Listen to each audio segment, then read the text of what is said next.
Hello दोस्तों, आज है 30 मई 2024 दिन गुरुवार का, हिंदी तिथि ज्येष्ठ सप्तमी। और आइए बात करते हैं आज के मुख्य समाचार, बड़ी खबरें, देश और दुनिया का ताजा अपडेट लेकर हाजिर हो गए। आज का ये वीडियो भी बहुत ज्यादा स्पेशल होने वाला है और आप लोगों से एक रिक्वेस्ट है कि आज का ये वीडियो कुछ खबरों को हम आपको डिटेल में बताएंगे क्योंकि वो काम की होने वाली है, इसलिए आज वीडियो का टाइम थोड़ा सा बड़ा है। बाकी हम हर खबर को आपको जल्दी जल्दी बताने का प्रयास करते हैं ताकि आप कम से कम समय में ज्यादा से ज्यादा खबरें देख पाए। वीडियो में बहुत मजा आने वाला और अपडेट जानकारी आप लेने वाले हैं, काम की बड़ी खबरें आप देखने वाले हैं। कर्मचारियों के लिए, युवाओं के लिए, माताओं और बहनों के लिए, किसान भाइयों के लिए इस वीडियो में अपडेट्स हम आप लोगों के लिए लाते रहते हैं, है ना। तो बिना टाइम विलंब के शुरुआत करते हैं आज की पहली बड़ी खबर। अंजाम तक पहुंचा लोकसभा चुनाव, आज प्रचार का आखिरी दिन रहेगा। 19 अप्रैल से हमारे देश में 7 चरणों में शुरू हुई चुनाव की प्रक्रिया अब अपने अंतिम चरण में पहुंच गई है। 1 जून को 7वें और अंतिम चरण में 7 राज्यों और 1 केंद्र शासित प्रदेश के 57 संसदीय क्षेत्रों के लिए मतदान होगा। 4 जून को चुनाव परिणाम का ऐलान होगा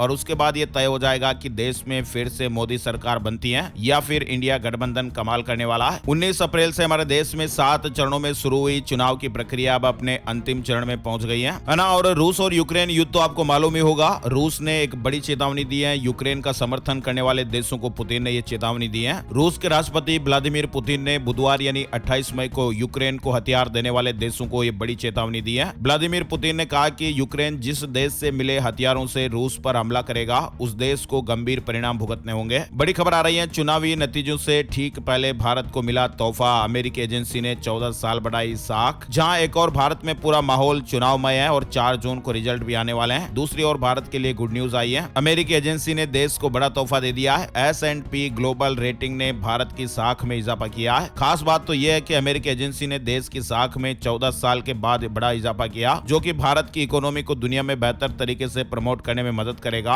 और साथ ही लोन लेने की कैपेसिटी में भी इजाफा करेगा। S&P ग्लोबल रेटिंग ने भारत की साख यानी रेटिंग को स्टेबल से बढ़ाकर पॉजिटिव कर दिया है ना। और पीएम मोदी ने भारत को दुनिया की 11वें में से 5वीं बड़ी इकोनॉमी बनाया, अब तीसरी अर्थव्यवस्था बनाएंगे, अमित शाह ने यह बात कही है। एलन मस्क फिर से दुनिया के सबसे अमीर व्यक्ति बन गए। बर्नार्ड अर्नोल्ड को पीछे छोड़कर टॉप पर पहुंचे और इस लिस्ट में मुकेश अंबानी का नंबर 11वें स्थान पर है। स्पेसएक्स और टेस्ला के मालिक एलन मस्क एक बार फिर दुनिया के सबसे अमीर कारोबारी बन गए हैं। एलन मस्क की नेटवर्थ आर्टिफिशियल इंटेलिजेंस स्टार्टअप के कारण बहुत ज्यादा बड़ी है ना। और दिल्ली हीटवेव से जुड़ी बड़ी खबर आ रही है। दिल्ली में मजदूरों को अब 3 घंटे का अवकाश मिलेगा। नारियल पानी उपलब्ध कराने के भी आदेश दिए गए हैं। दिल्ली के उपराज्यपाल ने भीषण गर्मी को देखते हुए राजधानी दिल्ली में श्रमिकों को दोपहर में 3 घंटे छुट्टी देने का निर्देश दिया है, यानी दोपहर में 12 से 3 बजे तक मजदूर काम नहीं करेंगे लेकिन फिर भी पूरी सैलरी मिलेगी। एलजी ने कहा कि मजदूरों को दोपहर 12 से 3 बजे तक बिना सैलरी काटे छुट्टी दी जाएगी। वहीं निर्माण स्थलों पर श्रमिकों के लिए पर्याप्त मात्रा में पानी और नारियल पानी उपलब्ध कराने के भी निर्देश दिए गए हैं। नौतपा के 5वें दिन यानी बुधवार को दिल्ली में 79 साल का रिकॉर्ड टूट गया, ऐसी खबरें भी आई। क्या दिल्ली में वाकई 52.9 डिग्री सेल्सियस पहुंचा तापमान या फिर आंकड़ों में कोई जोड़ रह गया? अब मौसम विभाग इसकी जानकारी बताएगा। दरअसल दिल्ली के मुंगेशपुर इलाके में दर्ज किए गए अधिकतम तापमान ने सबको हैरान कर दिया है। मौसम विभाग भी वहां दर्ज किए गए तापमान 52.9 डिग्री को सही नहीं मान रहा है। मौसम विभाग का कहना है कि मुंगेशपुर के आसपास वाले क्षेत्र में अधिकतम तापमान 49 डिग्री से कम रहा है और ऐसे में वहां तापमान 52.9 डिग्री पहुंचना बहुत ही मुश्किल है। ऐसा लगता है कि वहां तापमान मापने के लिए लगाई गई कई मशीनों में कुछ न कुछ गड़बड़ी हुई है। मौसम विभाग ने कहा कि अब इस पर जानकारी और जुटाई जाएगी और रिसर्च किया जाएगा और फिर जो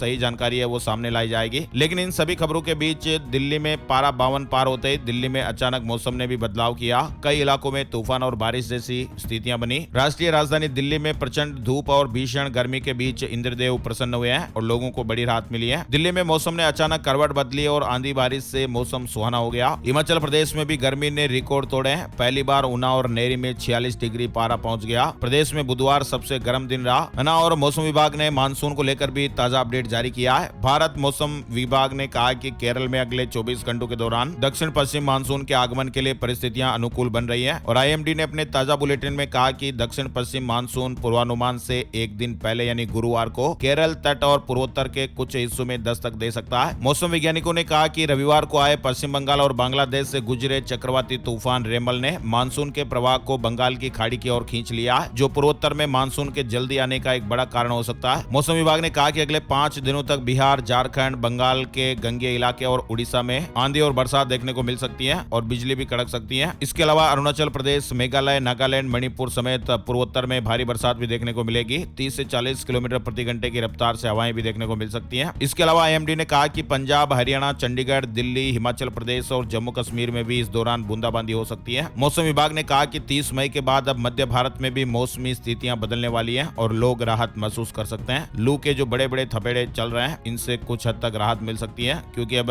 आंधी बारिश की स्थितियां बनने लगेगी, मानसून की एक्टिविटी देखने को मिलेगी, है ना। और दिल्ली से जुड़ी खबर है, केजरीवाल की अंतरिम जमानत बढ़ाने की याचिका नामंजूर हो गई है। सुप्रीम कोर्ट से 7 दिन की मोहलत मांगी थी, लेकिन अब 2 जून को जेल जाना ही होगा। सुप्रीम कोर्ट से अरविंद केजरीवाल को यह बड़ा झटका लगा है। केजरीवाल की अर्जी सुप्रीम कोर्ट ने खारिज कर दी है और अब उन्हें 2 जून को सरेंडर करना ही होगा। केजरीवाल के पीए जमानत के लिए दिल्ली हाई कोर्ट पहुंचे। 31 मई को सुनवाई होगी। 2 दिन पहले ट्रायल कोर्ट ने बेल याचिका खारिज कर दी थी। वहीं बड़ी खबर आ रही है, एंटीबायोटिक दवाइयों से जुड़ी हुई है। WHO ने बड़ा अपडेट दिया है। एंटीबायोटिक दवाइयों का असर कम हो रहा है। 30 करोड़ लोगों को बड़ा रिस्क है और WHO ने चेतावनी भी दी है कि अपने मन से दवाइयां मत लीजिएगा, ये नुकसानदायक भी हो सकती हैं। और वैसे भी हमारे घर परिवार में आप लोग भी जरूर देखते होंगे, किसी को भी सिर दर्द कर रहा है तो ये दवाई ले लीजिए, पेट दर्द कर रहा है, हाथ पैर दर्द कर रहे हैं, तो ऐसे में अपनी मन से दवाइयां मत लीजिएगा, ये नुकसानदायक हो सकती हैं। WHO के मुताबिक महामारी के दौरान जितने लोगों को कोविड हुआ, उनमें से महज 8% ऐसे लोग थे जिनको एंटीबायोटिक दवाइयों की जरूरत थी, लेकिन डर का माहौल इतना बढ़ गया था कि सारे लोगों को बहुत ज्यादा मात्रा में ये दवाइयां दी गई। तकरीबन 75% लोगों ने पेंडेमिक के दौरान एंटीबायोटिक दवाइयों का सेवन किया। भारत में कोविड के दौरान लोग सिर्फ डॉक्टरी सलाह पर ही नहीं, बल्कि थोड़ी भी सर्दी खांसी होने पर खुद ही मेडिकल स्टोर से दवाइयां खरीदकर एंटीबायोटिक दवाइयां खा रहे थे। और इन सब का रिजल्ट ये हुआ है कि सुपर बग में दवाइयों के प्रति एक रेजिस्टेंस डेवलप हो गया है। और ये समस्या कोविड के पहले भी गंभीर थी, लेकिन कोविड के बाद अब और ज्यादा गंभीर हो गई है। 30 करोड़ लोगों पर एंटी माइक्रोबियल रेजिस्टेंस का खतरा है। मतलब शरीर में जब दवाइयों की जरूरत ही नहीं होगी और जानबूझकर दवाइयां खाएंगे तो होता क्या है कि जानकारी के अभाव में बार बार एंटीबायोटिक ड्रग्स लेते हैं, और ऐसी स्थिति में लेते हैं जब हमारे शरीर को उसकी जरूरत ही नहीं है, तो हमारे शरीर में मौजूद वायरस उस ड्रग से इम्यून हो जाता है और फिर उस पर एंटीबायोटिक का कोई असर नहीं पड़ता है, और इसी स्थिति को एंटीबायोटिक रेजिस्टेंस कहा जाता है ना। तो बिना फालतू की आप दवाइयां टैबलेट वगैरह मत लीजिएगा।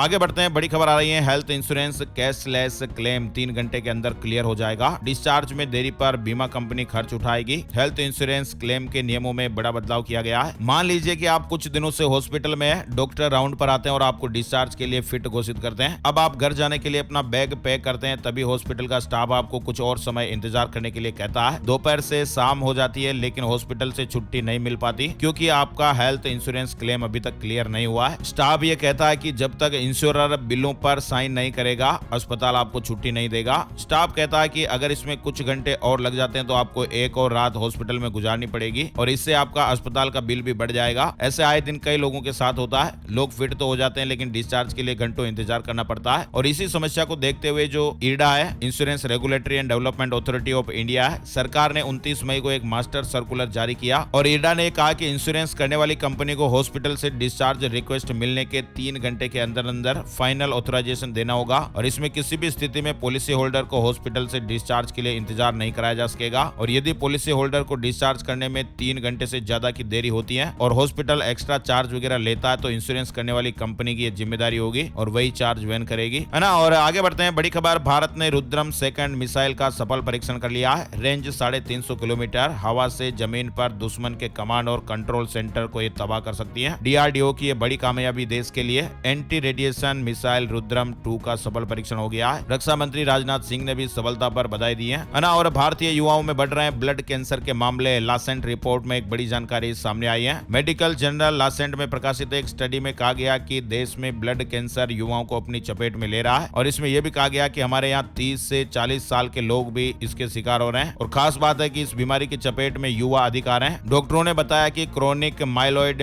ल्यूकेमिया एक दुर्लभ बीमारी है, लेकिन इसका इलाज संभव है। ये एक रक्त कैंसर है। लोग इस बीमारी को लेकर सजग नहीं है। यदि प्रारंभिक अवस्था में इसकी पहचान और इसका उपचार कर लिया जाए तो ये बीमारी काफी हद तक ठीक भी हो जाती है। CML में सामान्य जो लक्षण होते हैं वो पसीना आना, वजन कम होना, बुखार, हड्डियों में दर्द और प्लीहा का बढ़ना जैसे लक्षण दिखाई देते हैं। एम्स नई दिल्ली में हेमेटोलॉजी के प्रोफेसर तुलिका सेठ ने INS को बताया कि क्रोनिक माइलॉइड ल्यूकेमिया का इलाज संभव है ना। और बड़ी खबर देख सकते हैं, नमक ज्यादा खाने से भी बढ़ रहा ब्लड प्रेशर। 30 साल पार का 4 में से 1 युवा हाइपरटेंशन से पीड़ित है। रिसर्च में यह बात भी सामने आई है। 30 साल से कम उम्र के युवा भी अब हाइपरटेंशन के शिकार हो रहे हैं, और इसका मुख्य कारण है रोजमर्रा के खान पान में अधिक नमक का सेवन करना। हमारे देश में हाइपरटेंशन से जूझ रहे कुल मरीजों में 7% मरीज ऐसे हैं हैं जिनकी उम्र 30 साल से कम है। भारत सरकार और WHO के द्वारा देश भर के कई राज्यों में हुए रिसर्च में यह बात सामने आ चुकी है ना। और बड़ी खबर देख सकते हैं, महिला यात्रियों के बगल वाली सीट चुन सकेंगी फीमेल पैसेंजर। हवाई यात्रियों से जुड़ी ये खबर है। इंडिगो ने ट्रेवल कंफर्ट के लिए सुविधा शुरू की है। स्पेशल फ्लाइट सेल का भी ऐलान किया है। बड़ी खबर आ रही है, भारतीय रिजर्व बैंक ने बुधवार को ECL फाइनेंस और एडलवाइस एसेट रिकंस्ट्रक्शन कंपनी पर कारोबार से जुड़े प्रतिबंध लगाए हैं। यानी RBI ने इन वित्तीय संस्थाओं पर शिकंजा कसा है। किसी भी तरह के लोन देने और कारोबार करने पर प्रतिबंध लगाया है। कुछ कमियां इनकी पाई गई हैं। वहीं HDFC बैंक ने ग्राहकों के लिए बड़ा अपडेट जारी किया है। 100 रुपए तक के UPI ट्रांजैक्शन पर SMS नहीं भेजेगा। 500 रुपए तक का अमाउंट क्रेडिट होने पर भी SMS अलर्ट नहीं मिलेगा। यानी देश के सबसे बड़े प्राइवेट बैंक HDFC ने छोटे ट्रांजैक्शन के लिए SMS अलर्ट नहीं भेजने का फैसला लिया है। बैंक ने कहा कि वह 25 जून से 100 रुपए से कम के UPI ट्रांजैक्शन का SMS अलर्ट नहीं भेजेगा और इसके अलावा 500 रुपए तक का अमाउंट अगर क्रेडिट होता है तो भी आपको SMS नहीं मिलेगा। बैंक ने अपने कस्टमर के लिए जानकारी शेयर की है ना। और बड़ी खबर देख पा रहे हैं, भारतीय जवानों ने चीनी सैनिकों को रस्साकसी में हरा दिया। महिला जवानों ने हौसला बढ़ाया। सूडान में दोनों देशों के पीस कीपर्स के बीच ये प्रतियोगिता हुई। सूडान में मंगलवार 28 मई को भारतीय जवानों और चीनी सैनिकों ने रस्साकसी का खेल खेला और इस खेल को संयुक्त राष्ट्र शांति मिशन ने आयोजित कराया था, जिससे भारतीय सैनिकों ने जीत लिया है। भारतीय सेना के अधिकारियों ने इस तरह की जानकारी दी है ना। और मध्य प्रदेश में 470 नर्सिंग कॉलेजों की जांच करेगी CBI। रिश्वतखोरी केस में 9 लोगों को जेल भेजा गया। भोपाल सहित पूरे मध्य प्रदेश में नर्सिंग डिप्लोमा कोर्स संचालित करने वाले 470 नर्सिंग कॉलेजों की जांच अब CBI द्वारा की जाएगी। वहीं दोस्तों एक अलर्ट करने वाली खबर है, कल भी हमने आपको ठगी के कई सारे महत्वपूर्ण अपडेट बताए थे।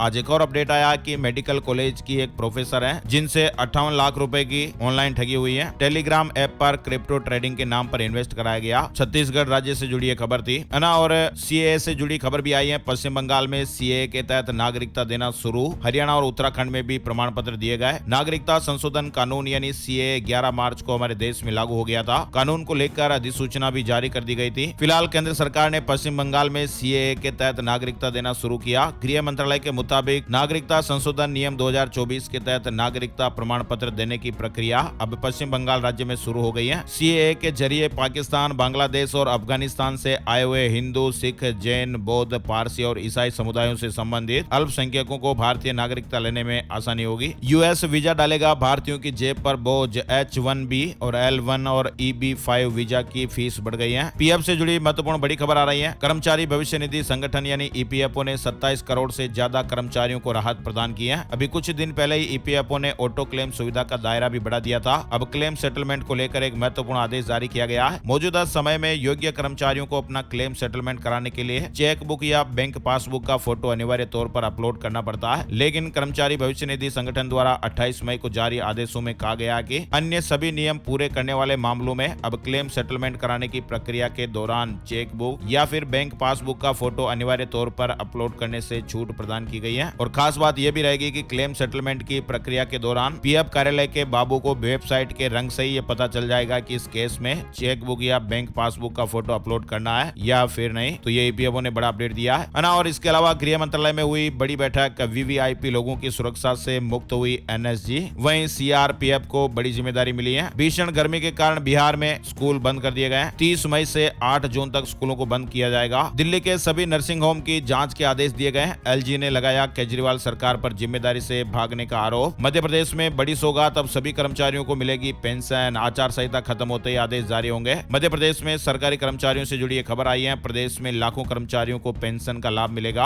और इन्हें राष्ट्रीय पेंशन योजना यानी NPS स्कीम के अंतर्गत ये लाभ दिया जाएगा और इसके अंतर्गत सभी संविदा कर्मचारियों को राष्ट्रीय पेंशन योजना के दायरे में लाया जा रहा है। प्रदेश के 1.5 लाख संविदा कर्मचारियों के लिए बड़ी खबर सामने आई है। अब सभी संविदा कर्मचारियों को NPS के दायरे में लाया गया है। 10 जून से शुरू होगा एप्पल का डेवलपर कॉन्फ्रेंस। iOS 18 भी लॉन्च हो जाएगा। WWDC 2024 में सबकी निगाहें iOS 18 पर होगी। इसके अलावा भी इसमें और सारे वर्जन भी लॉन्च होंगे। नए ऑपरेटिंग सिस्टम में कई तरह के बदलाव आपको देखने को मिल सकते हैं। एप्पल का फोन अगर आप चलाते हैं तो आपके लिए अपडेट है। एप्पल बड़ा कार्यक्रम आयोजित कर रहा है। 10 जून को रात 10:30 बजे इसकी शुरुआत होगी और 14 जून तक ये इवेंट चलेगा। 3 देशों में बैठकर साइबर अपराधी भारतीयों को चूना लगा रहे हैं। आजकल के दिनों में साइबर ठगी के मामले बहुत तेजी से बढ़ रहे हैं और इंटरनेट के जरिए जालसाज ठगी के नए नए तरीके अपनाकर लोगों को अपना शिकार बना रहे हैं। वैसे तो साइबर ठगी के मामले दुनिया भर में आ रहे हैं, लेकिन बड़ी संख्या में भारतीय इसके शिकार हो रहे हैं। आरोप है कि साइबर अपराध मुख्य रूप से 3 दक्षिण पूर्व एशियाई देशों म्यांमार, लाओस और कंबोडिया में बैठे अपराधियों द्वारा ज्यादा किए जा रहे हैं। राज्य राजस्थान से जुड़ी बड़ी खबर आ रही है। राजस्थान की भजनलाल सरकार राजस्थान के सभी सरकारी और प्राइवेट स्कूलों में एक समान ड्रेस कोड लागू करने की प्लानिंग कर रही है, यानी सरकार के द्वारा ऐसी प्लानिंग बनाई जा रही है। इसको लेकर जल्द ही कानूनी सलाह ली जाएगी। सूबे के शिक्षा मंत्री मदन दिलावर ने एक बार फिर इसके संकेत देते हुए कानूनी सलाह लेने की बात कही है। दिलावर ने कहा कि इस मामले में गहन अध्ययन किया जा रहा है और सभी पहलुओं को ध्यान में रखकर निर्णय लिया जाएगा। अलर्ट करने वाली एक और खबर आई है। हैकर्स के निशाने पर लाखों वाईफाई राउटर कभी भी हैक हो सकते हैं। सीआरटी ने चेतावनी दी है। सीआरटी के मुताबिक इस खामी का फायदा उठाकर हैकर्स आपके राउटर में लॉगिन कर सकते हैं और डेटा भी एक्सेस कर सकते हैं। इसके अलावा लॉगिन आईडी और पासवर्ड भी बदला जा सकता है। यदि आपके घर में भी वाईफाई इंटरनेट लगा हुआ तो ये जरूरी खबर है। Indian computer emergency response team यानी सीआरटी ने वाईफाई राउटर्स को लेकर अलर्ट जारी किया। टीपी लिंक के राउटर में एक बग मिला और इस बग का फायदा उठाकर आपके साथ ठगी हो सकती है। आपका डिवाइस का डेटा चुराया जा सकता है। इसलिए इस बग से बचने का एक ही रास्ता है कि आप अपने वाईफाई राउटर को अपडेट करें, है ना। और एलन मस्क बना रहे हैं अब तक का सबसे बड़ा सुपर कंप्यूटर 2025 तक तैयार होगा।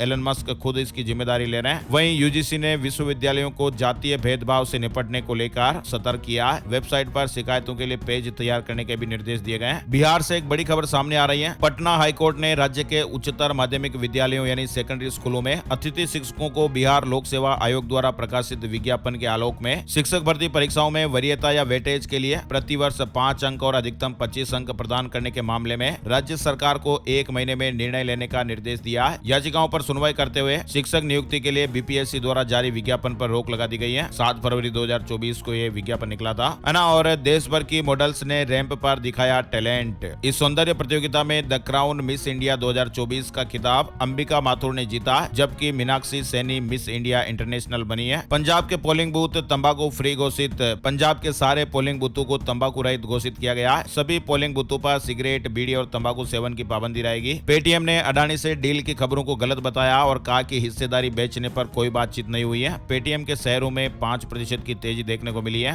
कर्नाटक से जुड़ा अपडेट आ रहा है। प्रज्वल ने अग्रिम जमानत याचिका लगाई। 31 मई को भारत लौटेगा। जर्मनी से बेंगलुरु की फ्लाइट भी बुक कर दी है। एसआईटी गिरफ्तार कर सकती है। किया 2026 तक भारत में 4 इलेक्ट्रिक कार उतारेगी। फुल चार्ज पर 708 किलोमीटर तक की रेंज मिलेगी। इस तरह के अपडेट हैं। वहीं पैन कार्ड को आधार कार्ड से लिंक कराने के लिए अब बहुत ही कम समय बचा है। इनकम टैक्स डिपार्टमेंट ने यह कहा कि 2 गुना टीडीएस कटेगा, जुर्माना भी आपको देना पड़ेगा। इसलिए अगर आपने अभी तक अपने पैन कार्ड को आधार कार्ड से लिंक नहीं कराया है तो जल्द से जल्द ये काम कर लीजिएगा। 31 मई से पहले आपको ये काम जरूर कर लेना है। 31 मई तक अगर आप ऐसा नहीं करते हैं तो फिर ज्यादा टीडीएस कटेगा। पैन को आधार से लिंक ना करने पर आपका पैन कार्ड भी इनऑपरेटिव हो जाएगा। हालांकि जो व्यक्ति एग्जेम्प्टेड कैटेगरी में आते हैं, जिनको इनसे छूट मिली हुई है, वो इससे प्रभावित नहीं होंगे, है ना। और क्विक कॉमर्स सेक्टर में एंट्री करने की तैयारी में रिलायंस इंडस्ट्रीज। मुकेश अंबानी की रिलायंस इंडस्ट्रीज अब ब्लिंकिट, बिग बास्केट, इंस्टामार्ट और जेप्टो को टक्कर देने के लिए देश के क्विक कॉमर्स सेक्टर में एंट्री करने की तैयारी कर रही है। टाइम्स ऑफ इंडिया की एक रिपोर्ट में जानकारी सामने आई। राजस्थान बोर्ड 10वीं का रिजल्ट जारी हो गया। 93.03% स्टूडेंट पास हुए हैं। लड़कियों का रिजल्ट बेहतर रहा। पुणे पोर्स केस से जुड़ा अपडेट भी आया। जुवेनाइल बोर्ड मेंबर्स के खिलाफ जांच होगी। महाराष्ट्र सरकार ने कमेटी बना दी है। वहीं मिजोरम में भारी बारिश और लैंडस्लाइड में अब तक 29 लोगों की जानें चली गई हैं। पत्थर की खदान ढहने से 14 लोगों की जानें चली गई। उत्तराखंड सीएम धामी पहुंचे। गोल्डन टेम्पल हेमकुंड साहिब के लिए जल्द ही रोपवे का काम शुरू करने की घोषणा की है। मझगांव डोक का चौथी तिमाही में मुनाफा दोगुना हो गया। सालाना आधार पर 326 करोड़ से बढ़कर 663 करोड़ रुपए हुआ। वहीं शेयर मार्केट न्यूज अपडेट में आपको बता दें, सेंसेक्स 667 अंक फिसलकर 74,502 पर बंद हुआ। निफ्टी में भी 183 अंक की गिरावट रही। वह एक और बड़ी खबर है कि बीजेपी की सरकार बनी तो ये 54 मोदी स्टॉक्स बन जाएंगे रॉकेट। ब्रोकरेज फर्म सीएलएसए ने लिस्ट जारी की है। यह आर्टिकल आप गूगल करके भी जरूर डिटेल में देख सकते हैं, पढ़ सकते हैं। खाटू श्याम भक्तों के लिए रेलवे ने सुविधा दी है। रेलवे रेवाड़ी रिंगस रूट पर चलाएगा स्पेशल ट्रेन। जून में 12 फेरे करेगी। पैसेंजर की सुविधा के लिए रेलवे ने कोच भी बढ़ाए हैं। 3rd एसी से लेकर जनरल डिब्बों में बढ़ोतरी की गई है। गर्मी की छुट्टियों में राहत मिलेगी। भारतीय रेलवे ने गर्मी की छुट्टियों में यात्री भार को देखते हुए यात्रियों की सुविधा के लिए विभिन्न रेल सेवाओं में विभिन्न श्रेणी के डिब्बों की अस्थायी बढ़ोतरी करने का निर्णय लिया।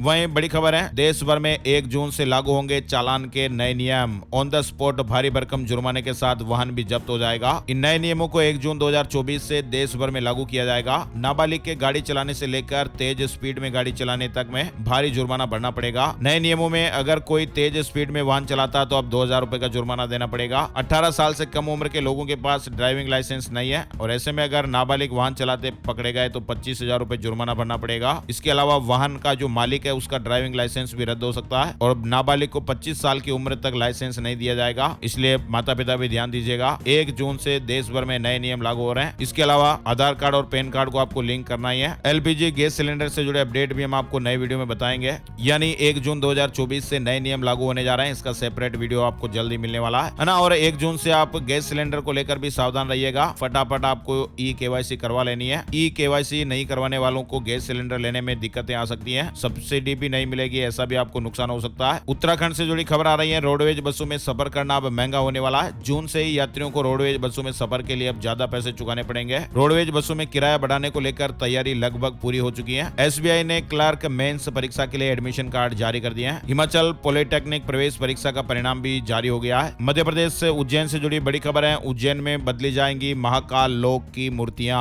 106 प्रतिमाओं पर खर्च होगा, सरकार ने यह फैसला लिया है। दरअसल महाकाल लोक में लगी सप्त ऋषियों की प्रतिमाएं तेज आंधी तूफान के कारण गिर गई थी और इसके बाद पूर्व मुख्यमंत्री शिवराज सिंह चौहान ने नई मूर्ति लगाने के लिए कहा था और इसके बाद नई मूर्तियां लगी भी थी। अब राजस्थान के बंसी पर्वत के पत्थर से सप्त ऋषियों की मूर्तियां बनाई जा रही हैं और नई मूर्तियों पर काम भी शुरू हो गया है। महाकाल लोक में लगी 106 मूर्तियां। इंदौर के इस यूनिवर्सिटी में साइबर सिक्योरिटी की पढ़ाई होगी। मध्य प्रदेश की देवी अहिल्या यूनिवर्सिटी के school of computer science and IT में 2024-25 से पहली बार 5 वर्षीय integrated course MSc in cyber security शुरू होने जा रहा है। अब यूट्यूब पर भी आप खेल सकते हैं गेम। रोल आउट हुआ सबसे जबरदस्त फीचर। यूट्यूब ने करोड़ों यूजर्स को यह बड़ा तोहफा दिया है। कंपनी ने प्लेटफॉर्म पर एक नया प्लेबल्स फीचर ऐड किया है, जिससे अब आप यहां वीडियो देखने के साथ साथ गेम भी खेल सकते हैं। मध्य प्रदेश हाई कोर्ट की इंदौर खंडपीठ ने बड़े वेतन पर स्टे दिया है। 10 लाख श्रमिकों को झटका लगेगा। इससे दैनिक वेतनभोगी मजदूरों में मायूसी छाएगी। मध्य प्रदेश सरकार ने साल 2014 के बाद पहली बार औद्योगिक और असंगठित क्षेत्र के श्रमिकों में वेतन वृद्धि का निर्णय लिया था और इसके तहत श्रमिकों के वेतन में 25% की बढ़ोतरी की गई थी। 1 अप्रैल 2024 से उन्हें बढ़ा हुआ वेतन भी मिल रहा था, लेकिन 1 महीने बाद ही हाई कोर्ट की इंदौर खंडपीठ ने सरकार के इस फैसले पर स्टे दे दिया। पीथमपुर की एक निजी संस्था ने सरकार द्वारा बढ़ाई गई न्यूनतम वेतन की दरों को मानने से इंकार कर दिया था और इस मामले को लेकर हाईकोर्ट में याचिका दायर की थी। भोपाल एम्स में इमरजेंसी ओपीडी सेवाएं शुरू हो गई हैं। इससे मरीजों को अब तत्काल और कम खर्च में इलाज की सुविधा मिलेगी। वहीं इग्नू ने एग्रीकल्चर में डिप्लोमा कोर्स शुरू किया है। वहीं मध्य प्रदेश से जुड़ी एक और बड़ी खबर है। पेंशनर्स के लिए खुशखबरी है। महंगाई राहत का लाभ और नए आदेशों को लेकर अपडेट जानकारी आई है। मध्य प्रदेश के सेवानिवृत्त कर्मचारियों के लिए गुड न्यूज है। राज्य सरकार ने चौथे और 5वें वेतनमान वाले पेंशनर्स को अंतरिम पेंशन पर महंगाई राहत की स्वीकृति प्रदान कर दी है और इसके तहत चौथा और 5वां वेतनमान प्राप्त कर रहे सेवानिवृत्त कर्मचारियों को 15 मार्च 2024 को निर्धारित दर से महंगाई राहत दी जाएगी। चीन का शटर डाउन, भारत बनेगा दुनिया की दुकान। 6 साल में बदल जाएगा खेल। 70 लाख करोड़ रुपए की कमाई होगी, यानी आने वाले 6 साल में ही भारत का निर्यात दोगुना हो सकता है। भारत दुनिया के लिए निर्यात का नया हब बन रहा है। 2023 में भारत का कुल निर्यात 431 अरब डॉलर था, यानी प्रधानमंत्री नरेंद्र मोदी के मेक इन इंडिया और वोकल फॉर लोकल जैसे अभियान का असर अब दिखाई देने लगा है और जल्द ही भारत दुनिया की नई दुकान बन जाएगा। चीन का शटर अब डाउन होने की राह पर है और पूरी दुनिया की निगाहें भारत की ओर उठी हुई हैं। ये दावा दुनिया की सबसे विश्वसनीय रेटिंग एजेंसियों में शुमार जामान के नोमुरा ने किया है। नोमुरा का कहना है कि दुनिया अब चीन के अलावा भी विकल्प खोज रही है, जिसका सबसे ज्यादा फायदा भारत को मिलने वाला है और भारत का निर्यात दोगुना हो सकता है ना। और नोएडा प्राधिकरण ने कर्मचारियों की ड्यूटी टाइमिंग में बदलाव किया है। भीषण गर्मी के चलते फैसला हुआ। फील्ड में काम करने वाले नोएडा प्राधिकरण कर्मचारियों के काम के समय में बदलाव हुआ है। अब सिविल, जल, उद्यान और विद्युत विभाग के कर्मचारी सुबह 10 से शाम 4 बजे तक फील्ड पर नहीं जाएंगे। विकास और अनुरक्षण कार्य में शामिल कर्मचारियों की ड्यूटी टाइमिंग सुबह 6 से सुबह 10 बजे तक और शाम को 4 से रात 8 बजे तक होगी। इसी तरह जन स्वास्थ्य विभाग के कर्मचारियों की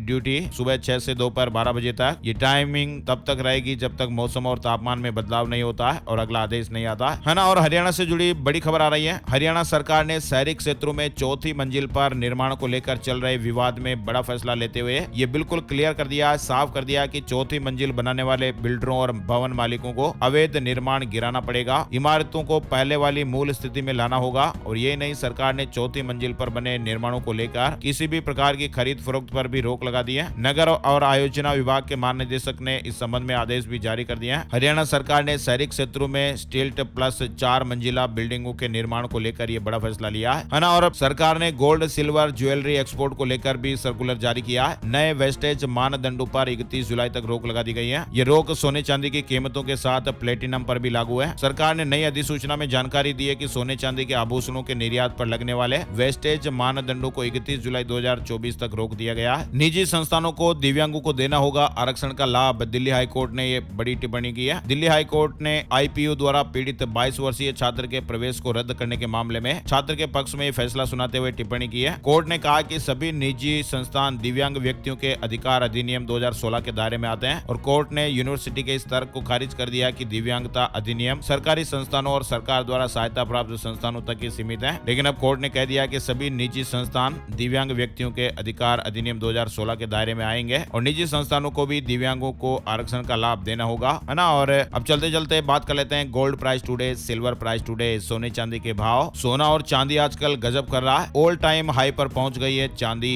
94,280 रुपए प्रति किलो पर बिकी। वहीं 10 ग्राम सोना जो है ना दोस्तों वो 334 रुपए बढ़कर 72,625 रुपए पर पहुंच गया। चांदी 1160 रुपए महंगी होकर 94,280 रुपए प्रति किलो पर बिकी। तो ये थे दोस्तों आज के मुख्य समाचार, बड़ी खबरें, हेडलाइंस और सुर्खियां अपडेट। ये वीडियो आपको कैसा लगा कमेंट करके जरूर बताइएगा और इस वीडियो में हम और क्या सुधार करें कि आपको बहुत ज्यादा फायदा मिले। ताजा खबरें और अपडेट आप देखें। आपकी राय हमारे लिए बहुत ज्यादा महत्वपूर्ण है, तो प्लीज आप अपनी राय और सुझाव में दीजिएगा। और हाँ, इस वीडियो को आप अपने दोस्तों और मित्रों के साथ फेसबुक पर, व्हाट्सएप पर, जान पहचान वालों के साथ, यार दोस्तों के साथ भी जरूर शेयर कीजिएगा ताकि वो भी अपडेट जानकारियां लेते रहेंगे, है ना। तो एक और नई जानकारी और नए वीडियो में फिर मिलेंगे, तब तक के लिए जय श्री राम, जय हनुमान।